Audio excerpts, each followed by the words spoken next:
Гомельская областная организация «Белая Русь» объявила старт масштабного IT-хакатона «Лічбавы лідар».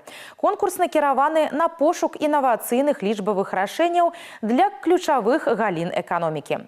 Да ўдзелу запрашаецца таленавітая моладзь ва ўзросце ад 18 до 31 года, гатовая прапанаваць свежы погляд на тэхналагічнае развіццё краіны.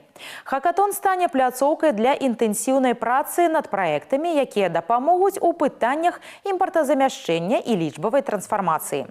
Для ўдзельнікаў гэта шанец заявіць пра сябе і атрымаць каштоўныя прызы, а таксама рэальная магчымасць прайсці стажыроўку ў вядучых кампаніях або укараніць сваю распрацоўку ў вытворчасць. Сам конкурс будет реализовываться по 6 направлениям. Это и промышленность, и медицина, и цифровой город, биотехнологии, сельское хозяйство. То есть в любом направлении ребята могут себя попробовать. Они задают заявку со своей идеей, там положение, в принципе, все расписано. Прыём заявак на ўдзел у хакатоне працягнецца до конца верасня. Пасля гэтага канкурсантаў чакае адборачны этап, падчас якога экспертная камісія ацэніць кожны праект. Імёны пераможцаў стануць вядомыя ў снежні.